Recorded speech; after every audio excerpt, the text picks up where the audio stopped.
ناظرین، آپ دیکھ رہے ہیں آمنا سامنا میڈیا، آپ کا خیر مقدم ہے۔ آئیے آپ کی ملاقات کراتے ہیں آمنا سامنا میڈیا کے خاص پروگرام روبرو میں مشہور عالم دین، بے باک مقرر، جمعیت علماء ہند مہاراشٹر تھانے ضلع کے صدر مولانا مفتی حذیفہ قاسمی صاحب سے۔ ان سے ہم بات کریں گے رمضان کے اس مہینے کا ہمیں 2 دن بعد استقبال کرنا ہے، اور اس مہینے میں ہر مسلمان کی کوشش ہوتی ہے، خاص طور سے جو صاحب حیثیت مسلمان ہے، کہ وہ اپنی زکوٰۃ ادا کریں۔ اس اہم موضوع کو لے کر، اس اہم مسئلے کو لے کر، زکوٰۃ کے مسئلے کو لے کر ہم مفتی صاحب سے بات کریں گے۔ مفتی صاحب، آمنا سامنا میڈیا میں آپ کا خیر مقدم ہے۔ شکریہ۔ مفتی صاحب، ایک بہت اہم مسئلہ ہے زکوٰۃ کا مسئلہ۔ جیسے کہ رمضان قریب ہے، 2 دن بعد انشاءاللہ رمضان شروع ہو جائے گا اور روزوں کا ہم اہتمام شروع کریں گے۔ وہیں پر یہ ایک ہے زکوٰۃ کا بہت اہم بڑا مسئلہ کہ زکوٰۃ کیا ہے اور کس طرح ادا کی جائے، اس پہ آپ کچھ رہنمائی کریں۔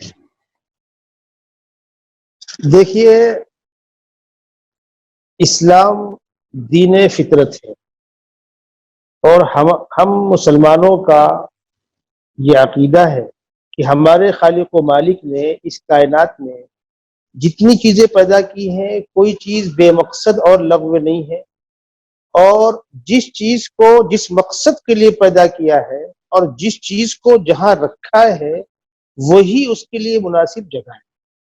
ہم مسلمانوں کا یہ عقیدہ ہے کہ خداوند قدوس اس پر قادر تھا اور قادر ہے کہ سارے انسانوں کو یکساں مالدار بنا دے، اس کی قدرت میں کوئی رکاوٹ نہیں، لیکن اس نے کچھ کو مالدار بنایا، کچھ کو غریب بنایا، کچھ کو عقل مند بنایا، کچھ کو بیوقوف بنایا، کچھ کو صحت مند بنایا، کچھ کو بیمار بنایا۔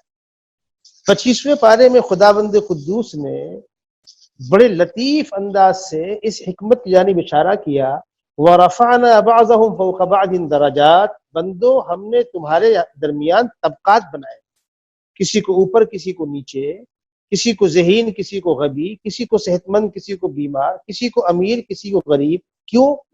خداوند قدوس کہتے ہیں وہ ہماری مجبوری نہیں ہے، لِيَتَّخِذَ بَعْضُهُمْ بَعْضًا سُخْرِيًّا، بندو تمہاری ضرورت کا حصہ ہے۔ آپ سوچئے، جب بچہ چھوٹا ہوتا ہے، منہ میں دانت نہیں ہے، اس وقت اس کی غذا کچھ اور ہے۔ جب بچے کے منہ میں دانت تو آئے لیکن کمزور والے دانت آئے، دودھ والے دانت، اس وقت اس کی غذا کچھ اور ہے۔ اور جب وہ شعور کی عمر کو پہنچا اور دودھ کے دانت گر گئے اور پھر وہ مضبوط دانت نکلے، اس میں وہ داڑیں ہوتی ہیں جس سے انسان کسی سخت چیز کو چبا کر اور ہضم کر سکتا ہے۔ خداوند قدوس اگر چاہے سب کو مالدار بنا دے، لیکن کچھ کو مالدار بنایا، کچھ کو غریب بنایا۔ پھر مالداروں سے کہا، میرے بندو تمہارے پاس جو کچھ ہے، تم ماں کے پیٹ سے لے کر نہیں آئے ہو، قبر میں ساتھ میں لے کر نہیں جاؤ گے، خالی ہاتھ آئے تھے، خالی ہاتھ لوٹ جاؤ، کما بدأکم تعودون، جس طرح دنیا میں آئے ہو ویسے ہی لوٹ جاؤ۔ یہ 25-50 سالہ دور، اس میں ہم نے تم کو دولت دی ہے، اس دولت کو ہماری امانت سمجھو اور اس کے حق کو پہچانو۔ اس دولت کا حق یہ ہے کہ وہ مالدار مسلمان جن کی تمام ضرورتیں آرام سے پوری ہو رہی ہوں، اچھا کھا لو، اچھا پہن لو، بچوں کی تعلیم، دوا، علاج، جو تمہاری ضرورتیں ہیں ان کو پوری کر لو۔ ان ضرورتوں کو پوری کرنے کے بعد اب الحمدللہ تم مائنس نہیں ہو، پلس ہو۔ اب تمہارے پاس 7.5 تولہ سونا یا 52.5 تولہ چاندی یا اتنی قیمت کا کیش پیسہ یا اتنی قیمت کا تجارت کا سامان اگر تمہارے پاس بیلنس ہے اور سال بھر وہ چیز کنڈیشن برقرار رہتی ہے تو تم شریعت کی نگاہ میں مالدار ہو۔ اب جب تم مالدار ہو تو تم کو ہم نے دینے والا ہاتھ دیا ہے، اور جو اس کنڈیشن سے نیچے ہے وہ غریب ہے، اس کو ہم نے لینے والا ہاتھ دیا ہے۔ جب تم مالدار زکوٰۃ نکالو گے، ضرورت مندوں کی ضرورت تم سے پوری ہوں گی، تو دنیا کا نظام خود بخود چلے گا۔ اور اللہ کا عجیب کرشمہ ہے کہ دنیا میں اتنے ہی غریب وہ رکھتا ہے جن کی ضرورتیں مالداروں کی زکوٰۃ سے پوری ہو جائیں۔ اگر مالداروں کی زکوٰۃ ایمانداری کے ساتھ نکلے اور سسٹم کے ساتھ با مقصد طریقوں سے ضرورت مندوں تک پہنچے تو کسی گھر میں فاقہ نہیں ہوگا۔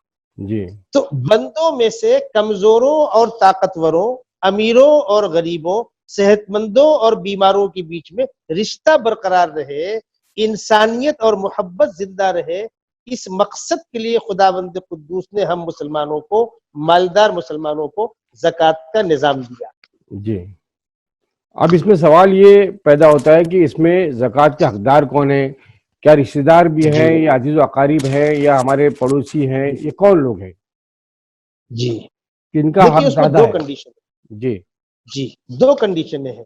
ایک تو کنڈیشن ہے امیری اور غریبی کی بنیاد پر، جی کہ دینے والے کا گریڈ یہ ہے، لینے والوں کا گریڈ یہ ہے، ہوں یہ تو میں نے بتلا دیا آپ کو۔ اب دوسری کنڈیشن یہ ہے کہ ہوں میں زکوٰۃ کس کو دے سکتا ہوں۔ جی کیا میں اپنی اولاد کو زکوٰۃ کھلاؤں گا، اپنے ماں باپ کو زکوٰۃ کھلاؤں گا، شوہر بیوی آپس میں ایک دوسرے کو زکوٰۃ کھلائیں گے؟ اصولی بات سمجھ لیجئے، جی ہم جن سے پیدا ہوئے یعنی ہمارے ماں باپ، جی ان کے ماں باپ یعنی ماں کے ماں باپ نانی نانا، باپ کے ماں باپ دادی دادا، دادی دادا اوپر جہاں تک ہو، جی جو ہم سے پیدا ہوئے بیٹے اور بیٹی، ہوں بیٹی کے بچے ناتی نواسے، بیٹے کے بچے پوتی پوتے، جہاں تک جی نیچے ہو پڑ پوتے نگڑ پوتے، عام طور پر تو دو ہی سلسلے ہوتے ہیں، جی ہمارے ماں باپ ان کے ماں باپ، جی یا ہمارے بیٹے ان کے بیٹی بیٹے، ان جی کو زکوٰۃ کی رقم نہیں دی جائے گی۔ اچھا اپنے ماں باپ، ان کے ماں باپ، اپنی اولاد، اولاد کی اولاد، ان پر وہی پیسہ استعمال ہوگا جو ہم اپنی ذات پر استعمال کرتے ہیں۔ ہیں اس کو فقہا نے لکھا ہے اصول اور فروع، یعنی ہماری بنیادیں جن سے ہم پیدا ہوئے، ہمارے ماں باپ اصول، اور جی ہماری اولادیں فروع، ان پر زکوٰۃ استعمال نہیں ہو۔ شوہر بیوی آپس میں ایک دوسرے کو زکوٰۃ نہیں کھلائیں گے۔ جی ضرورت مند بیوی ہے، شوہر کفالت کرے گا، ضرورت مند شوہر ہے، بیوی کفالت کرے گی، گرچہ یہ اصول ہے کہ اصلاً شوہر کمائے گا اور بیوی خرچہ کرے گی، لیکن جی مسئلے کے اعتبار سے شوہر بیوی دونوں آپس میں ایک دوسرے کو زکوٰۃ کا لین دین نہیں کریں گے۔ اب اس کے بعد سب کو آپ دے سکتے ہیں۔ اب مثلاً سگا بھائی سگی بہن، نہ وہ اصول میں آتا ہے نہ وہ فروع میں آتا ہے، اچھا چاچا پھوپھی ماموں خالہ، ان سب کو ہم زکوٰۃ دے سکتے سارے عزیز اس کے علاوہ ہیں۔ جب سگے بہن بھائی کو زکوٰۃ دے سکتے کیا بچا پھر؟ ہوں اور جب زکوٰۃ دینے کی نوبت آوے تو سب سے پہلے اپنے خاندان کے غریبوں پر نگاہ رکھی جائے۔ ضروری نہیں کہ بمبئی میں آ کے رہتے ہو، وطن میں جہاں ہمارا گھر ہوگا، وہاں ہمارے خاندان میں کوئی پریشان حال ہے، ضرورت مند ہے، سردی کے موسم میں اس کے پاس کمبل لحاف نہیں ہے، سر چھپانے کے لیے جھوپڑا نہیں ہے، روز مرہ ضرورتیں نہیں پوری ہوتی ہیں، کھانے کو اناج نہیں ہے، پہننے کو کپڑا نہیں ہے، دوا کے پیسے نہیں ہے، اسکول کے بچوں کی فیس نہیں ہے، ان سارے کاموں میں زکوٰۃ کی رقمیں استعمال ہوں گی، اور ضرورت مند کی ضرورت بنیاد بنے گی۔ وہ یہاں رہتا ہو کہ ہمالیہ پہاڑ کی چوٹی پہ رہتا ہو، جی شروع کرنا ہے اپنے خاندان سے، اور اس کے بعد دنیا میں جہاں کہیں ضرورت مند آپ کو دکھتا ہے اس پر آپ زکوٰۃ کی رقم استعمال کریں۔ بے شک۔ جی مجھ سے بڑھتے ہیں اگلے سوال کی طرف۔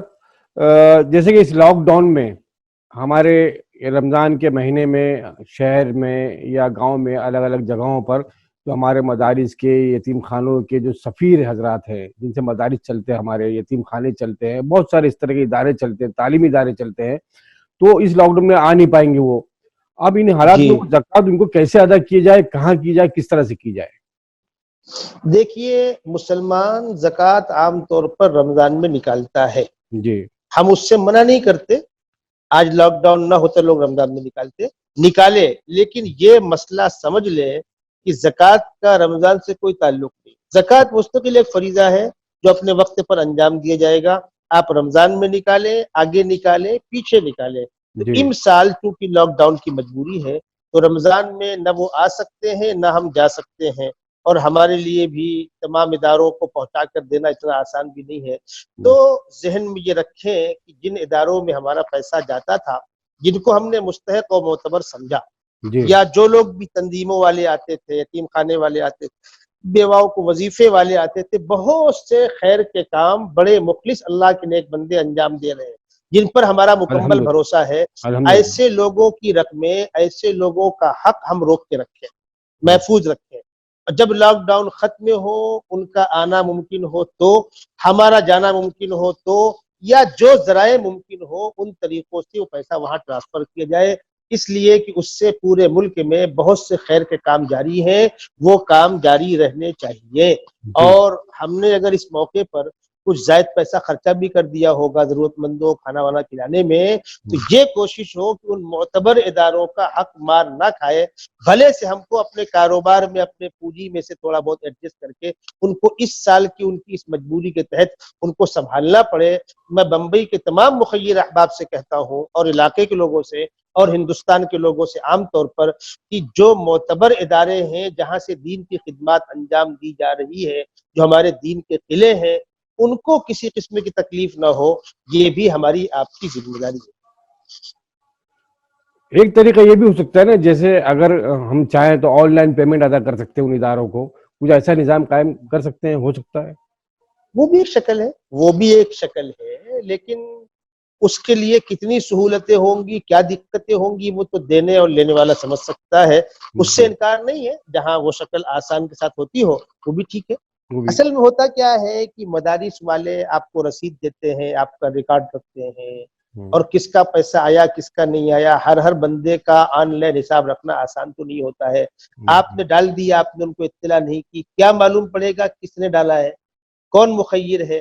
اگر فون پر رابطہ ہو جائے کہ بھائی آپ کا 1000 2000 میں ڈالتا تھا دیتا تھا، میں آپ کو ڈال رہا ہوں، اس کی سلپ کی میں آپ کو کاپی واٹس ایپ کر دوں گا، جو ممکن بہتر شکل ہو، میں اس سے انکار تو نہیں کر رہا، لیکن وہ بہت آسان بھی نہیں ہے۔ مدرسوں کے لیے ان چیزوں کو ریکارڈ میں لینا اور سنبھالنا بھی آسان نہیں ہوتا ہے۔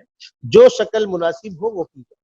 نہیں، بڑے جو ادارے ہیں، معتبر ادارے ہیں، جہاں پر پورا نظام ہے، سسٹم ہے، جہاں پر ہاں ان کا اکاؤنٹ دیکھا جاتا ہے، سنبھالا جاتا جی ہے، جی تو جی وہاں جی جی یہ بہت کر آسان طریقہ سکتے ہے، گھر بیٹھے ہم کر زکوٰۃ کو سکتے ادا کر ہیں، سکتے ہیں وہ رقم، اور ایک ثبوت بھی ہو جاتا ہے، یہ آن لائن باقاعدہ ایک بے ثبوت شک ہوتا ہے کہ کس نے کس کو بے ادا شک۔ کیا اور کہاں سے آیا نہیں یہ۔ مانا میں نے، جی پہلے بھی لوگ کرتے تھے، جی ہم لوگوں کو بھی اداروں میں کچھ پیسے آن لائن آتے ہیں، میں اس کا انکار نہیں کر رہا ہوں، لیکن جو بہتر شکل ہو وہ اپنا لیجیے۔ زکوٰۃ کی جو رقم کا جو حصہ کتنا ہوگا، 2.5% یا کیا ہوگا؟ ایک چیز وہ رہ گئی ہے۔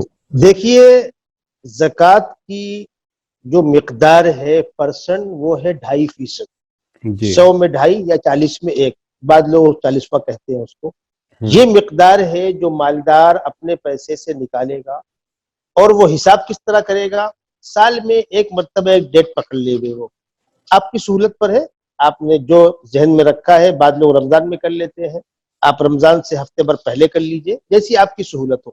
ایک ڈیٹ پکڑ لی آپ نے، اب آپ کا بزنس ہے، رولنگ ہے، اس میں مال آ بھی رہا ہے اور جا بھی رہا ہے، اس جی ڈیٹ سے پہلے جو مال آیا ہوا ہے اس کو آپ 2020 میں رکھ لیجئے، یا کہہ لیجئے اپریل سے پہلے، جو میں سمجھنا ہے آپ کو، اور اس کے بعد کا جو بل ہے اس کو آگے میں آپ ڈال دیجئے۔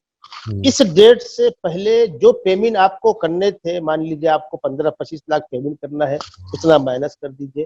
اس ڈیٹ سے پہلے جو مال گیا ہوا ہے اس کے بل کا پیسہ آنا باقی ہے، اس کو آپ ایڈ کر دیجئے، یعنی پلس مائنس کرنے کے بعد اب آپ کے پاس جو پونجی بچی، 1 لاکھ 2 لاکھ 10 لاکھ 25 لاکھ 50 لاکھ، جی الگ سے آپ مقروض نہیں ہے۔ اگر خدا نہ خواستہ قرضہ ہے، تفصیلات ہے اس کی، لیکن اختصار سے بتلا رہا ہوں، اگر کوئی قرضہ ہے واجب الادا، تو وہ واجب الادا قرضے کو بھی اس میں سے کم کیا جائے گا۔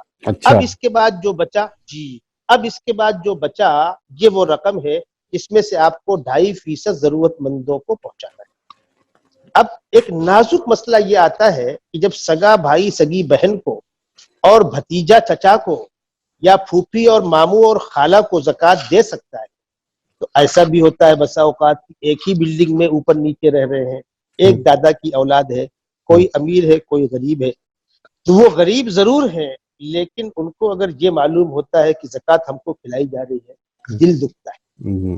میری بہن ہوگی، اس کا شوہر بیمار ہوگا، کل تک خوشحال تھے، آج خوشحالی نہ رہی، اب اس کو یہ لگے گا کہ مجھ کو زکوٰۃ کھانی پڑ رہی ہے، تو دل شکنی نہ ہو، عزت نفس کی رعایت کرتے ہوئے اس کی بھی گنجائش ہے کہ وہ زکوٰۃ تحفہ بول کے دی جائے، اچھا، اور بہت اس اہم بات ڈھنگ کی۔ سے، عزت نفس کو ٹھیس نہ لگے، اس نزاکت کو ملحوظ رکھتے ہوئے آپ زکوٰۃ کی رقم کو تحفہ بول کے دے سکتے ہیں، اور اس طریقے سے آپ دیویں کہ ان کو احساس بھی نہ ہو۔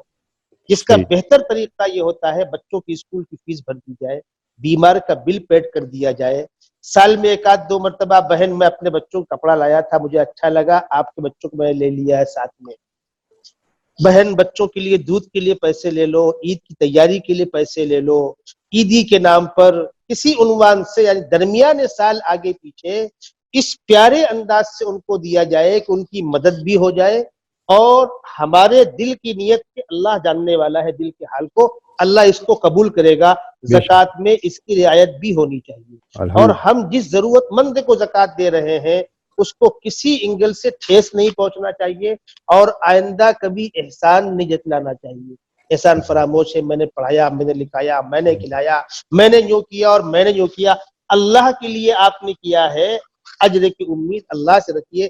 زکوٰۃ کی رقم میں احسان جتلانے کی بالکل گنجائش نہیں.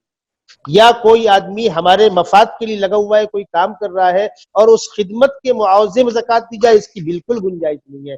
زکوٰۃ بے غرض ہونی چاہیے, اور اس کا اجر اللہ سے لینے کی امید کے ساتھ دینا چاہیے, اور زکوٰۃ کو زکوٰۃ بول کر دینا ضروری نہیں ہے.